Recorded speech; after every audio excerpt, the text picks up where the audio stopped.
Point of view. Thanksgiving dinner's sad and thankless. Christmas dinner's dark and blue.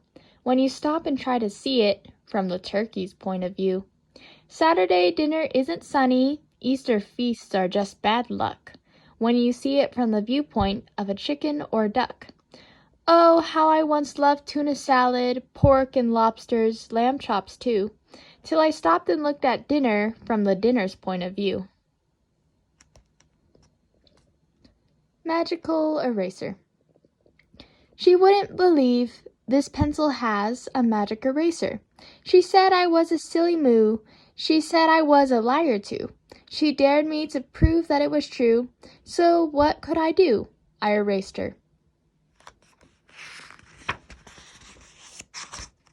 Spaghetti. Spaghetti, spaghetti all over the place. Up to my elbows, up to my face.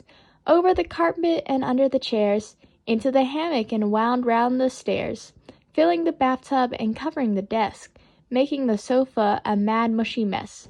This party is ruined, I'm terribly worried. The guests have all left, unless they've all buried. I told them, bring presents. I said, throw confetti. I guess they heard wrong, 'cause all they threw was spaghetti. Helping. Agatha Fry, she made a pie, and Christopher John helped bake it. Christopher John, he mowed the lawn, and Agatha Fry helped rake it. Zachary Zugg took out the rug, and Jennifer Joy helped shake it. And Jennifer Joy, she made a toy, and Zachary Zugg helped break it. And some kind of help is the kind of help that's helping all about. And some kind of help is the kind of help that we can all do without.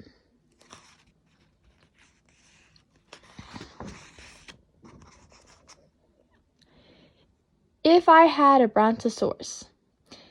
If I had a Brontosaurus, I would name him Horace or Morris. But if suddenly one day he had a lot of little Brontosauri, I would change his name to Lori.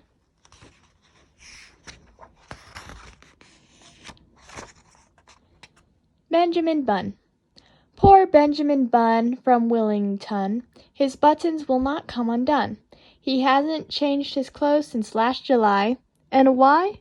'Cause no one can unbutton him, no matter how hard they try. Poor guy. And all that he can take off are his socks and shoes and tie. And all that he can do is sit and bite his tongue and cry. And he cannot take a bath, so he just lets the water run. And he can't go to the toilet, and he can't get any sun. And life just isn't any fun for Benjamin Bunn from Wellington, whose buttons will not come undone. The battle.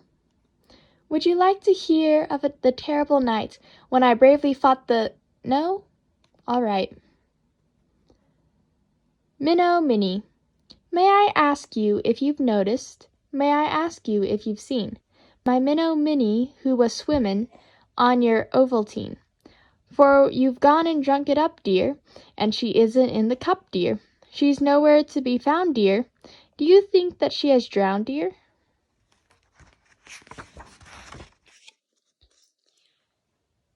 The razor-tailed wren. The razor-tailed wren, he'll pretend he's your friend, as he cuts all the grass on your lawn.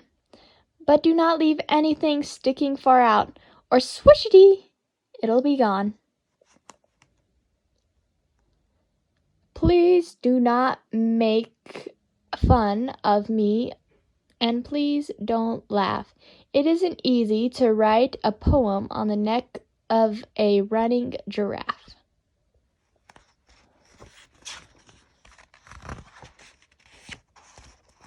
The Bloath. In the undergrowth there dwells a Bloath, who feeds upon poets and tea. Luckily I know this about him, while he knows almost nothing of me. The Yipiyuk. In the swamplands long ago, where weeds and mulgumps grow, a Yipiyuk bit on my toe. Exactly why, I do not know. I kicked and cried and hollered, oh! The Yipiyuk would not let go. I whispered to him soft and low. The Yipiyuk would not let go. I shouted, "Stop! Deceased!" And whoa! The Yipiyuk would not let go. Yes, that was 16 years ago, and the Yipiyuk still won't let go. The snow may fall, the winds may blow, the Yipiyuk will not let go. The snow may melt, the grass may grow, the Yipiyuk will not let go. I drag him round each place I go, this Yipiyuk that won't let go. And now, my child, at last you know exactly why I walk so slow.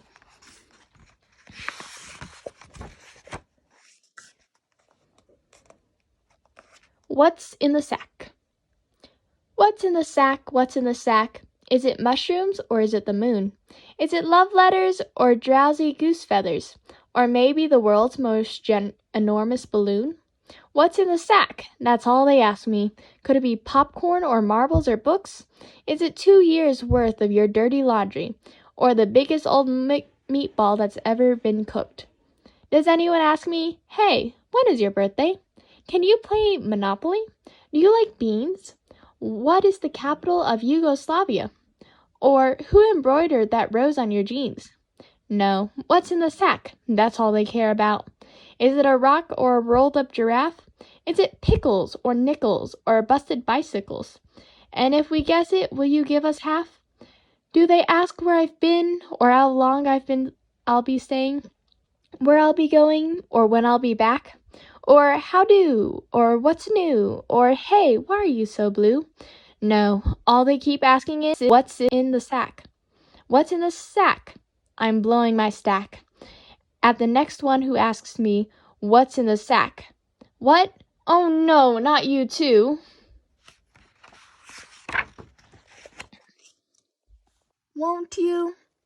Barbara's eyes were blue as azure, but she is in love with Freddie. Karen's sweet, but Harry has her. Gentle Jane is going steady. Carol hates me, so does May. Abigail will not be mine. Nancy lives too far away. Won't you be my Valentine? Alice. She drank from a bottle called Drink Me, and up she grew so tall. She ate from a plate called Taste Me, and down she shrank so small. And so she changed while other folks tried nothing at all. Shadow wash. I've never washed my shadow out in all the time I've had it. It was absolutely filthy, I supposed, and so today I peeled it off the wall from where it was leaning and stuck it in the wash tub with the clothes. I put in soap and bleach and stuff. I let it soak for hours. I wrung it out and hung it out to dry, and whoever would have thunk that would have gone and shrunk, for now it's so much littler than I.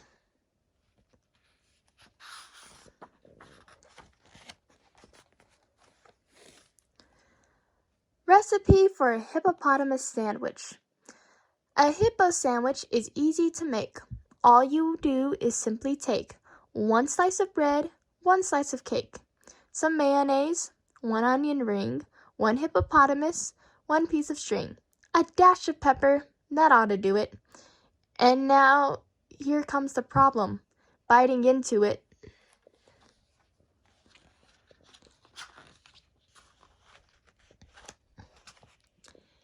"18 flavors. 18 luscious, scrumptious flavors, chocolate, lime, and cherry, coffee, pumpkin, fudge, banana, caramel, cream, and boysenberry, rocky road and toasted almond, butterscotch, vanilla dip, butter, brickle, apple ripple, coconut, and mocha chip, brandy peach, and lemon custard, each scoop lovely, smooth, and round, tallest ice cream cone in town, lying there on the ground."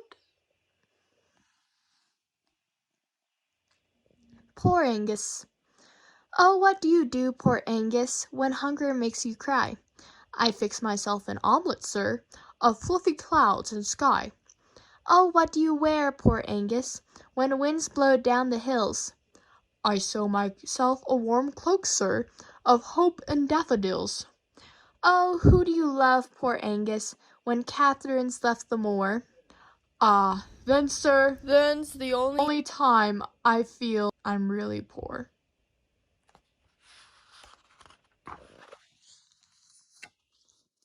What a day!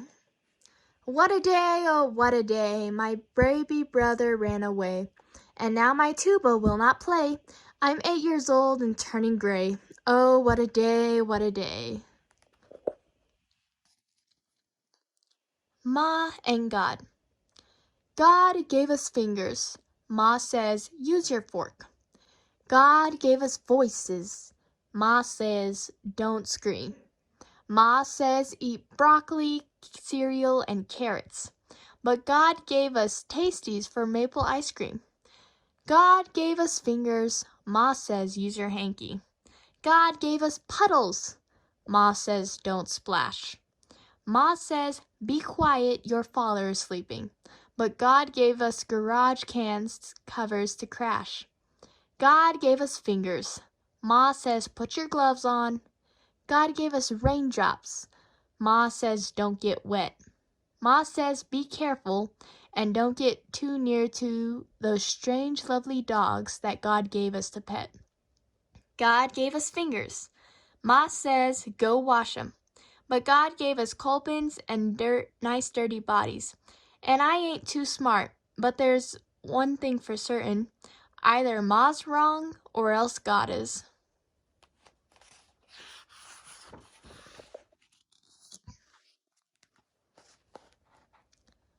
Bang-Klang. I'm Big Barney Zang of the Railroad Gang.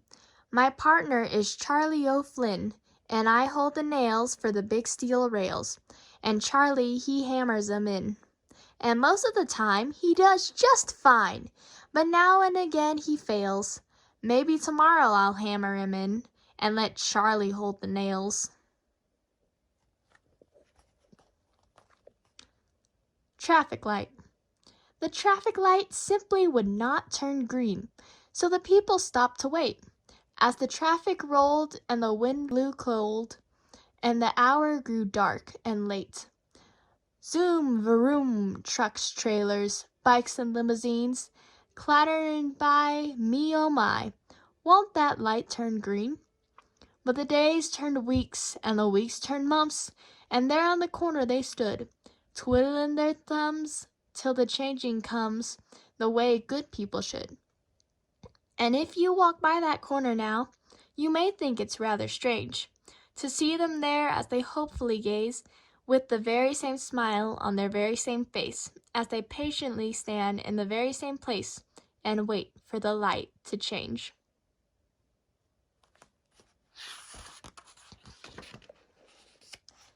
Me stew. I have nothing to put in my stew, you see, not a bone or a bean or a black-eyed pea, so I'll just climb in the pot to see if I can make a stew out of me. I'll put in some pepper and salt and I'll sit in the bubbling water. I won't scream a bit. I'll sing while I simmer. I'll smile while I'm stewing. I'll taste myself often to see how I'm doing. I'll stir me around with this big wooden spoon and serve myself up at 1:45. So bring out your stew bowls, your gobblers, your snackers. Farewell, and I hope you enjoy me with crackers. Double-tailed dog. Would you like to buy a dog with a tail at either end? He is quite the strangest dog there is in town. Though he's not too good at knowing just exactly where he's going, he is very, very good at sitting down. He doesn't have a place to put a collar, and I'll admit it's rather hard to lead him. And he cannot hear you call, for he has no ears at all. But it doesn't cost a single cent to feed him. He cannot bite, he'll never bark or growl. Just scratch him on his tails, he'll find it pleasing. But you'll have to take him out for twice as many walks, and I'll bet that you can quickly guess the reason.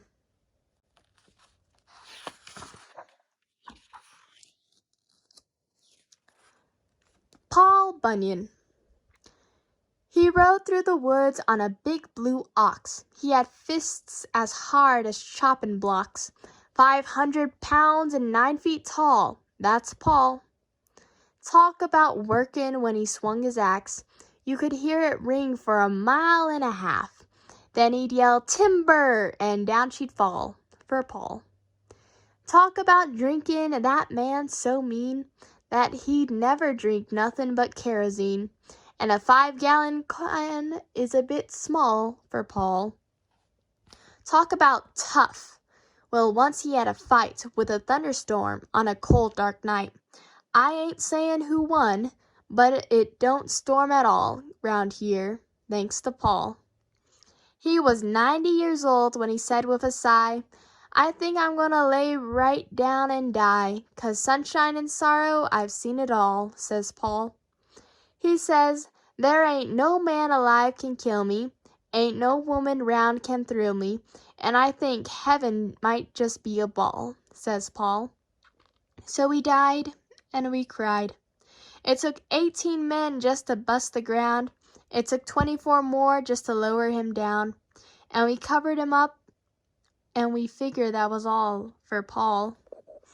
But late one night, the trees started shaking.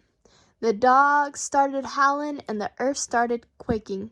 And out of the ground with a hi y'all come Paul. He shook the dirt from off his clothes. He scratched his butt, and he wiped his nose. You know, being dead wasn't no fun at all, says Paul. He says, up in heaven, they got harps on their knees. They got clouds and wings, but they got no trees. I don't think that's much of a heaven at all, says Paul. So he jumps on his ox with a fare thee well. He says, I'll find out if there's trees in hell. And he rode away, and that was all we ever seen of Paul. But the next time you hear a timber yell, that sounds like it's coming from the pits of hell. And then a weird demon and devilish ghostly wail, like somebody chopping on the devil's tail. Then a shout, a call, a crash, a fall. That ain't no mortal man at all. That's Paul.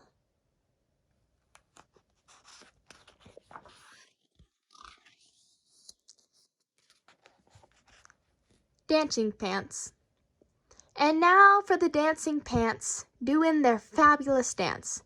From the seat to the pleat, they will bounce to the beat, with no legs inside 'em and no feet beneath. They'll whirl and twirl and jiggle and prance, so start the music and give 'em a chance. Let's have a big hand for the wonderful, marvelous, super sensational, utterly fabulous, talented dancing pants. I won't hatch. Oh, I am a chickie who lives in an egg, but I will not hatch, I will not hatch. The hens they all cackle, the roosters all beg, but I will not hatch, I will not hatch. For I hear all the talk of pollution and war, as the people all shout and the airplanes roar. So I'm staying in here where it's safe and warm, and I will not hatch.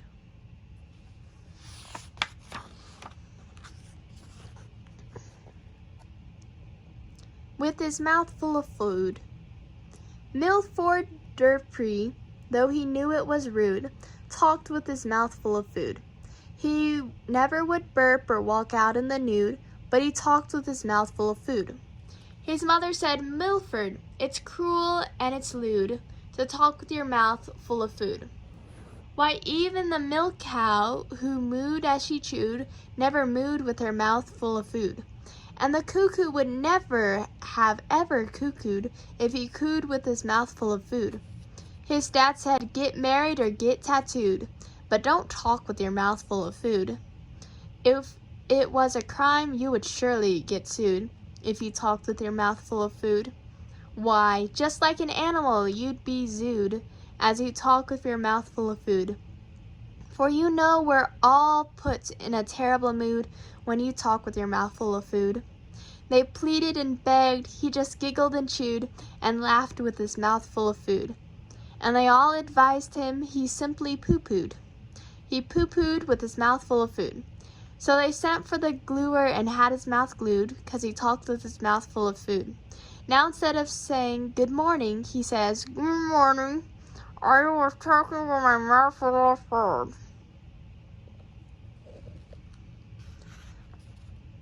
My hobby. When you spit from the 26th floor and it floats on the breeze to the ground, Does it fall upon hats or on white Persian cats, or on heads with a pitty-pat sound? I used to think life was a bore, but I don't feel that way anymore. As I count up the hits, I smile as I sit, and I spit from the 26th floor. Instructions. If you should ever choose to bathe an armadillo, use 1 bar of soap and a whole lot of hope, and 72 pounds of Brillo.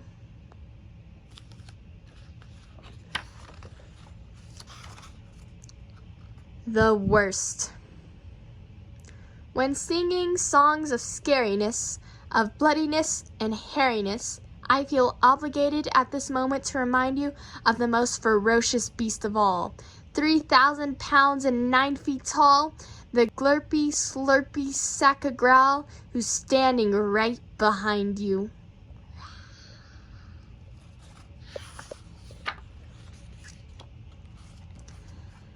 The Bagpipe who didn't say no. It was 9 o'clock at midnight and 3:15 when the turtle met a bagpipe on the shore side by the sea. And the turtle said, "My dearie, may I sit with you? I'm weary." And the bagpipe didn't say no. Said the turtle to the bagpipe, "I have walked this lonely shore. I have talked to waves and pebbles, but I've never loved before. Will you marry me today, dear? Is it no you're going to say, dear?" But the bagpipe didn't say no. Said the turtle to his darling, "Please excuse me if I stare, but you have the plattest skin, dear, and you have the strangest hair. If I begged you, pretty please, love, could you give me just one squeeze, love?" And the bagpipe didn't say no. Said the turtle to his bagpipe, "Ah, you love me, then confess. Let me whisper into your dainty ear and hold you to my chest." And he cuddled her and teased her, and lovingly he squeezed her, and the bagpipe said, "Awooga." Said the turtle to the bagpipe, "Did you honk or bray or neigh? For awooga when you kiss is such a heartless thing to say. Is it that I have offended?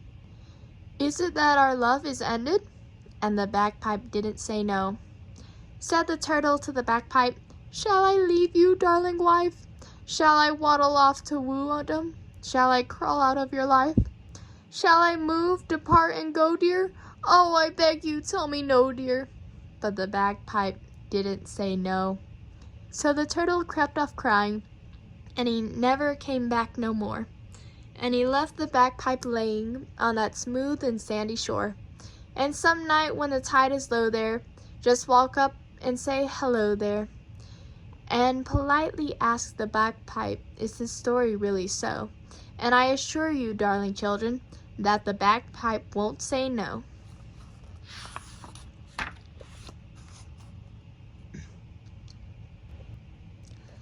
The longest nose in the world belongs to Miss Betsy Bluebonnet, who lets me write things on it. Rudy Flesh. Rudy Flesh knows how to belch, better than anyone ever did. Margot says that Rudy Flesh is a nasty, vulgar kid. Someday he will go to hell, or jail, or Canada, but now, every night, I pray that first Rudy Flesh will show me how. Fred? From out of the cold Caribbean into the desert Libyan, there crawled a strange amphibian, and we shall call him Fred. You say let's call him Ted, or maybe Lou or Jed, but I want to call him Fred. You like Maurice instead, or Barnaby or Red, or Lucifer or Ned? Well, anyway, he's dead.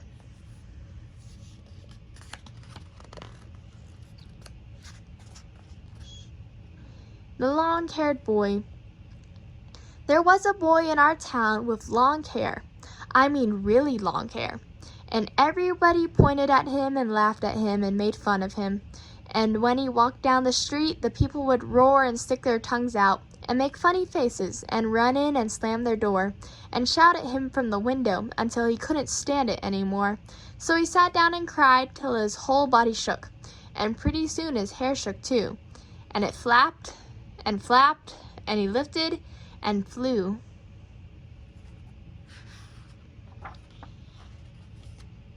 Straight up in the air like a helicopter.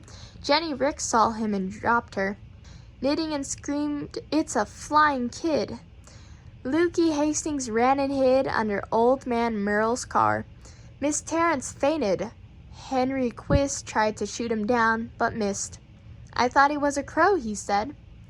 And round he sailed all through the sky, smiling in the strangest way, with the wind in his hair and the sun in his eyes. We saw him swoop and bank and rise.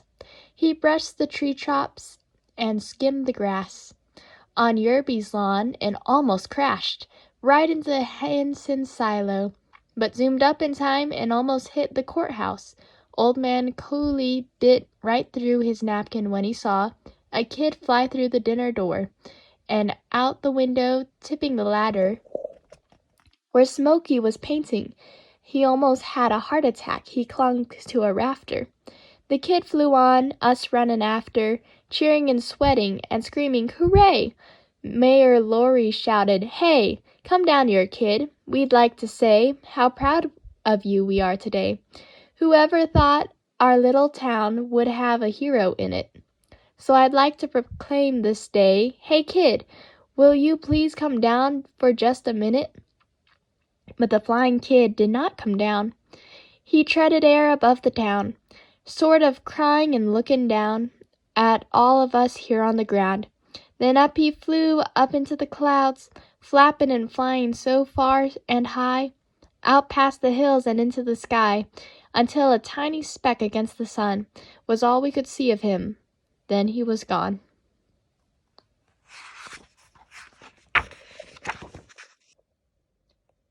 Band-Aids. I have a Band-Aid on my finger, one on my knee and one on my nose, one on my heel and 2 on my shoulder, 3 on my elbow and 9 on my toes, 2 on my wrist and 1 on my ankle, 1 on my chin and 1 on my thigh, 4 on my belly and 5 on my bottom, 1 on my forehead and 1 on my eye, 1 on my neck in case I might need 'em.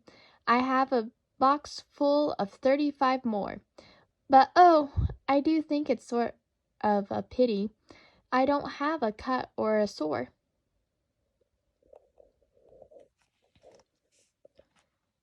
Dreadful. Someone ate the baby. It's rather sad to say. Someone ate the baby, so she won't be out to play. We'll never hear her whiny cry, or have to feel if she's dry. We'll never hear her asking why. Someone ate the baby. Someone ate the baby, it's absolutely clear. Someone ate the baby, 'cause the baby isn't here. We'll give away her toys and clothes. We'll never have to wipe her nose. Dad says that's the way it goes. Someone ate the baby. Someone ate the baby. What a frightful thing to eat. Someone ate the baby, though she wasn't very sweet. It was a heartless thing to do. The policemen haven't got a clue. I simply can't imagine who would go and eat the baby.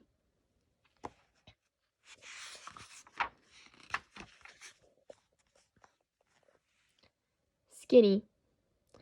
Skinny McGuinn was so terribly thin that while taking his bath Sunday night, popped out the plug and swoosh, sloosh, and glug, glug.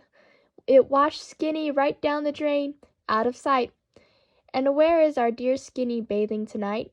In some underground pool down below? Or up there so high in that tub in the sky, where all of the clean people go? The Land of Happy.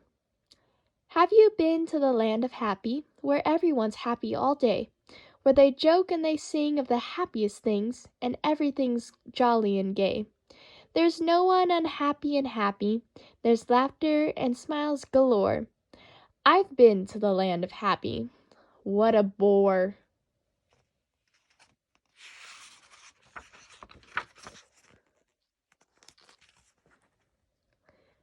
Pirate Captain Jim. "Walk the plank," says Pirate Jim. But Captain Jim, I cannot swim. Then you must steer us through the gale. But Captain Jim, I cannot sail. Then down with the galley slaves you go. But Captain Jim, I cannot row. Then you must be the pirate's clerk. But Captain Jim, I cannot work. Then a pirate captain you must be. Thank you, Jim, says Captain Me. Fish. The little fish eats the tiny fish. The big fish eats the little fish. So only the biggest fish get fat. Do you know any folks like that?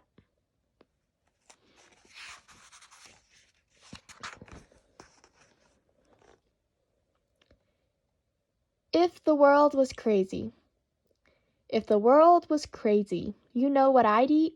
A big slice of soup and a whole quart of meat. A lemonade sandwich, and then I might try some roasted ice cream or a bicycle pie. A nice notebook salad, an underwear roast, an omelet of hats and some crisp cardboard toast. A thick malted milk made from pencils and daisies. And that's what I'd eat if the world was crazy. If the world was crazy, you know what I'd wear? A chocolate suit and a tie of eclair. Some marshmallow earmuffs, some licorice shoes. I'd call the boys Susie and I'd call the girls Harry. I'd talk through my ears and I always would carry a paper umbrella for when it grew hazy to keep in the rain if the world was crazy. If the world was crazy, you know what I'd do? I'd walk on the ocean and swim in my shoe. I'd fly through the ground and I'd skip through the air. I'd run down the bathtub and bathe on the stair. When I met somebody, I'd say, "Goodbye, Joe." And when I was leaving, then I'd say, "Hello." And the greatest of men would be silly and lazy, so I would be king if the world was crazy. Stone telling. How do we tell if a window is open? Just throw a stone at it. Does it make a noise? It doesn't. Well, it was open. Now let's try another. Crash! It wasn't. Chester. Chester come to school and said, "Dern I growed another head." Teacher said, "It's time you knowed. The word is grew instead of growed."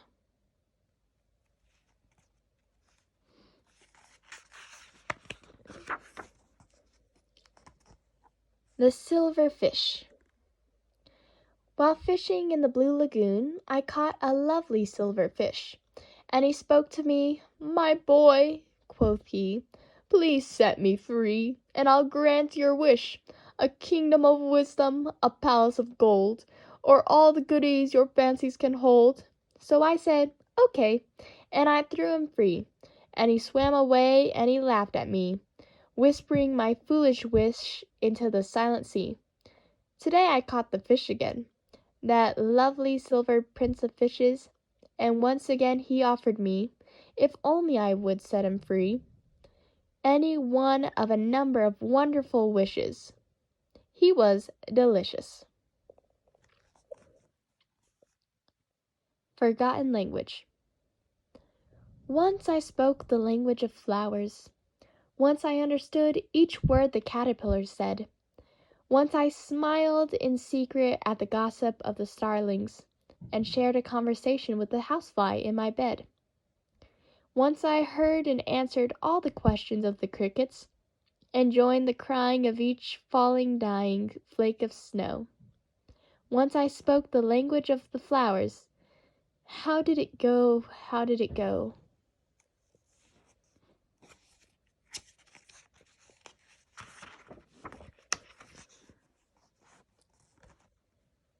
The Generals. Said General Clay to General Gore, "Oh, must we fight this silly war? To kill and die is such a bore." "I quite agree," said General Gore. Said General Gore to General Clay, "We could go to the beach today, and have some ice cream on the way." "A grand idea," said General Clay. Said General Clay to General Gore, "We'll build sand castles on the shore." Said General Gore, "We'll splash and play." "Let's leave right now," said General Clay. Said General Gore to General Clay, "But what if the sea is closed today? And what if the sand's been blown away?" "A dreadful thought," said General Clay. Said General Gore to General Clay, "I've always feared the ocean's spray, and we may drown." "It's true, we may." "It chills my blood," said General Clay. Said General Clay to General Gore, "My bathing suit is slightly tore. We'd better go on with our war." "I quite agree," said General Gore. Then General Clay charged General Gore, and bullets flew and cannons roared.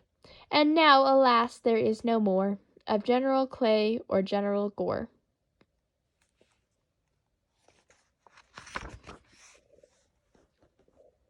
Just me, just me.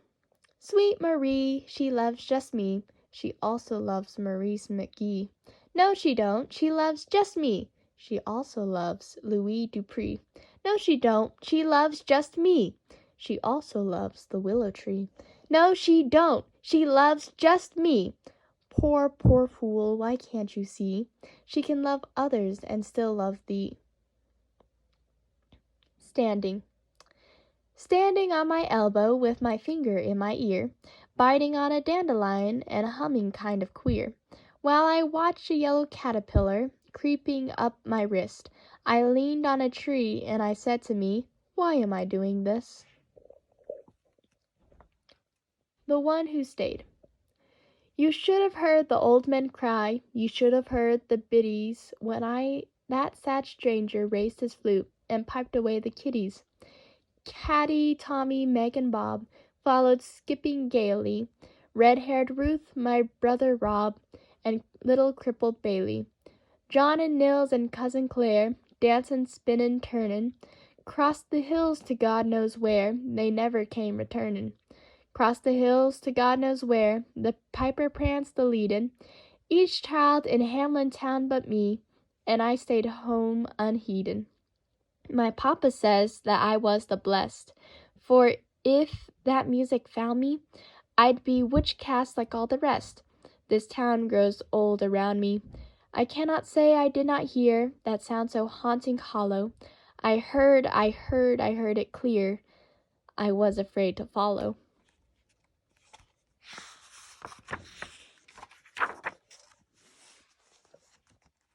Melinda Mae.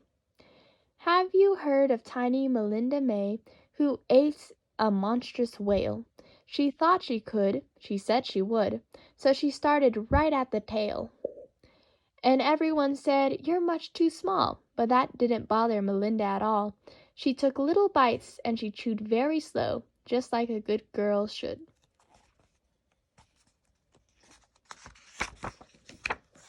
And in 89 years, she ate that whole whale because she said she would.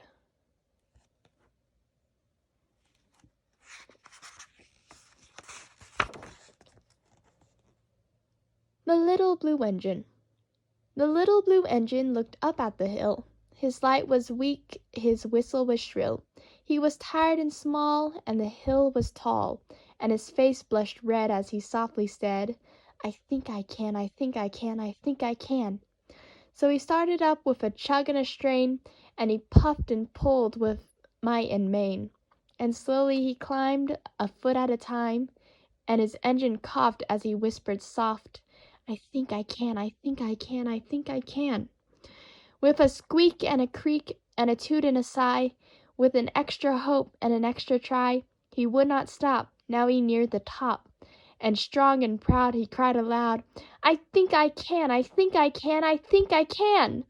He was almost there, when crash, smash, bash! He slid down and mashed into engine hash on the rocks below, which goes to show, if the track is tough and the hill is rough, thinking you can just ain't enough. Afraid of the Dark. I'm Reginald Clark. I'm afraid of the dark, so I always insist on the slide-on, and my teddy to hug, and my blanket to rub, and my thummies to suck or bite on, and 3 bedtime stories, 2 trips to the toilet, 2 prayers, and 5 hugs from my mommy. I'm your Reginald Clark. I'm afraid of the dark, so please do not close this book on me.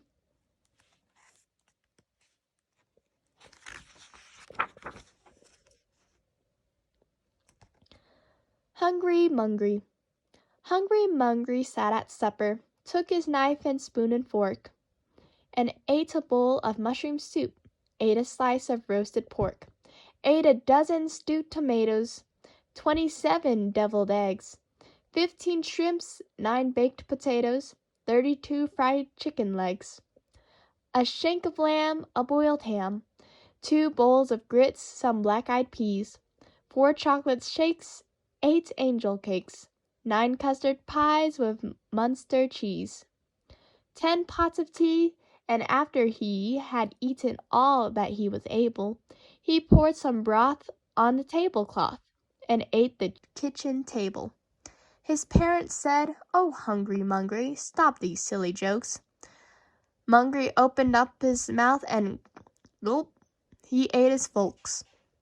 Then he went and ate his house, all the bricks and wood, and then he ate up all the people in the neighborhood. Up came 20 angry policemen shouting, "Stop and cease!" Hungry Mungry opened his mouth and gulp, he ate the police. Soldiers came with tanks and guns. Said Mungry, "They can't harm me." He just smiled and licked his lips and ate the U.S. Army. The president sent all his bombers. Mungry was still calm, pulled his head back, gulped the planes, and gobbled up the bomb. He ate his town and ate the city, ate and ate and ate. And then he said, "I think I'll eat the whole United States." So he ate Chicago first and munched the water tower. And then he chewed on Pittsburgh, but he found it rather sour. He ate New York and Tennessee and all of Boston town, then drank the Mississippi River just to wash it down. And when he'd eaten every state, each puppy, boy, and girl, he wiped his mouth upon his sleeves and went to eat the world. He ate the Egypt pyramids and every church in Rome, and all the grass in Africa and all the ice in Nome. He ate each hill in green Brazil, and then, to make things worse, he decided for dessert he'd eat the universe. He started with the moon and stars, and soon he was done. He gulped the clouds, he sipped the wind, and gobbled up the sun. Then, sitting there in the cold dark air, he started to nibble at his feet, then his legs, then his hips, then his neck, then his lips, till he sat there just gnashing his teeth. 'Cause nothing was left to eat.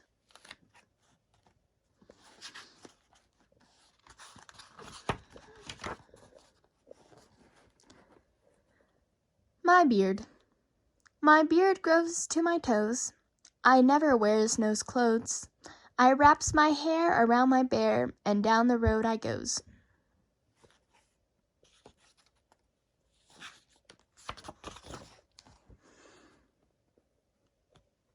Mary. No one's hanging stockings up, no one's baking pie, no one's looking up to see a new star in the sky. No one's talking brotherhood, no one's giving gifts, and no one loves a Christmas tree on March the 25th.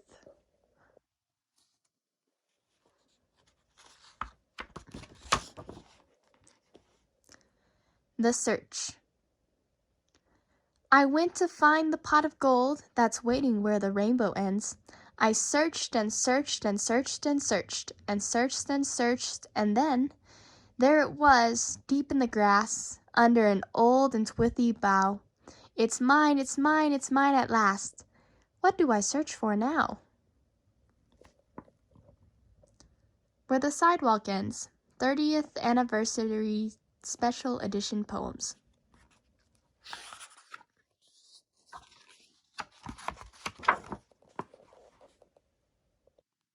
The truth about turtles. Turtles really have long legs, but they don't stretch them out until it's very late at night, and then they run about. racing over hill and field until morning comes, and then they curl 'em up back inside their shells and crawl around again.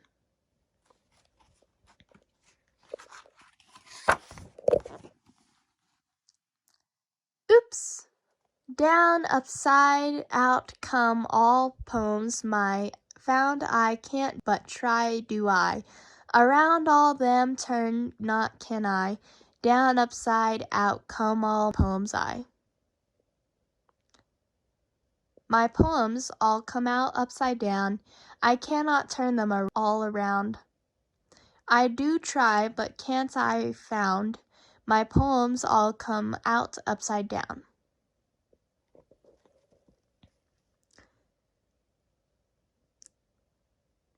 Mr. Grumpledump's song. Everything's wrong, days are too long, sunshine's too hot, wind is too strong, clouds are too fluffy, grass is too green, ground is too dusty, sheets are too clean, stars are too twinkly, moon is too high, water's too drippy, sand is too dry, rocks are too heavy, feathers too light, kids are too noisy, shoes are too tight, folks are too happy singing their songs, why can't they see it? Everything's wrong.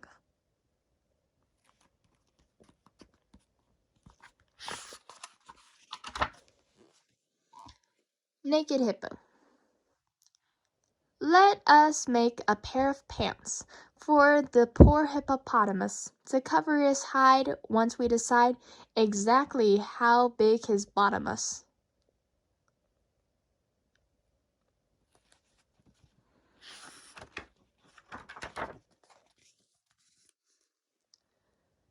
Who's taller? Depends on if the judge is fair. Depends how high the heels you wear. Depends on if they count the hair. Depends on if they allow the chair. Monsters. There are hungry monsters under my bed, growling at me 'cause they haven't been fed. That's what Harry McGilly said. His father just smiled and said, "Ho, ho, ho, fraidy cat Harry, monsters are just imaginary." But Harry McGilly cried out all night, "There are hungry monsters, I know I'm right." So just to prove that Harry was silly, under the bed crawled Mr. McGilly. Harry heard a chomp. He heard a slurp. He heard a gulp. He heard a burp. And now little Harry sleeps a sound in his bed, 'cause there are no monsters, as his father said. And if there were, well, they've been fed.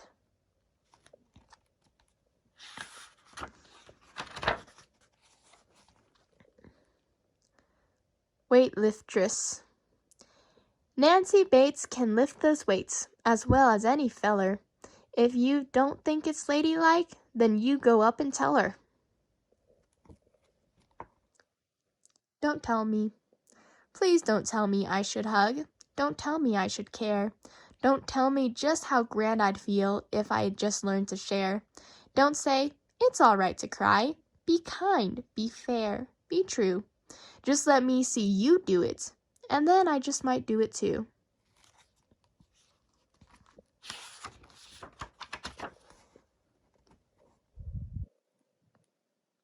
Tennocycle. You pedal, you pump, you bump on your rump. You're sweating and ready to cuss when you're riding a bicycle built for 10, and the other 9 took the bus.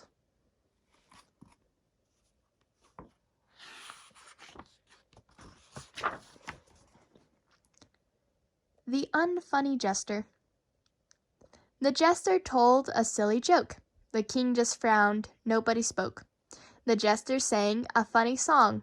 The queen asked, "Must it last so long?" The jester did a funny leap. The prince and princess fell asleep. The king looked mad and asked the fool, "Have you been to funny school?" "Yes," said the jester, and hesitated. "But I never graduated." Open close. Open your mouth and close your eyes, and you might get a big surprise. It might be a cake made with sugar and spice. It might be 2 blueberry whipped cream pies. It might be a basket of crispy French fries. It might be those muffins your grandmother buys. But wouldn't it be a bit more wise to close your mouth and open your eyes?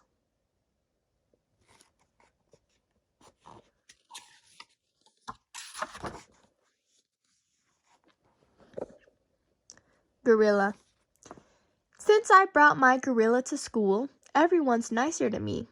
The teacher is more pleasant, the kids bring me presents.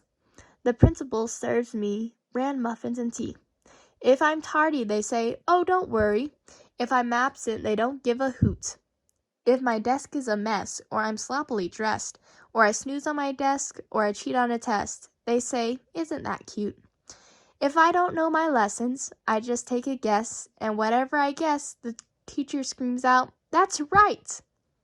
And Big Bully Slick has been staying home sick, afraid that I'll trick him right into a fight. I'm welcome to munch upon anyone's lunch, and I was just voted most clever and cool. Though I chew gum and play, my report card's all A's, since the day I first brought my gorilla to school.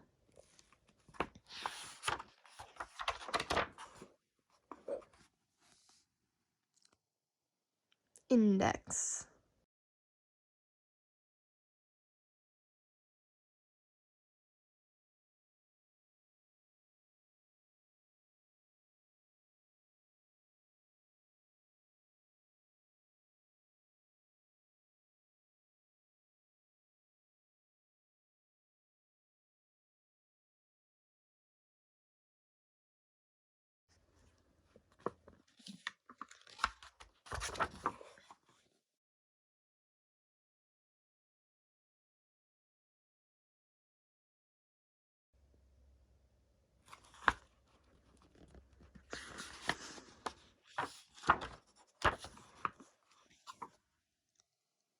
The work and love of many people went into making this book. To Ursula Northstorm, Barbara Barrick, Dorothy Hagen, Barry Greenwald, and Gloria Brezer, and to Bill Cole for his continued encouragement. Thank you. Acknowledgments.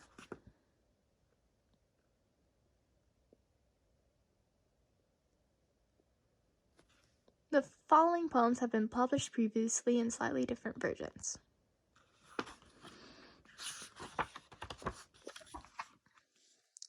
This pen is almost out of ink, but I still have enough, I think.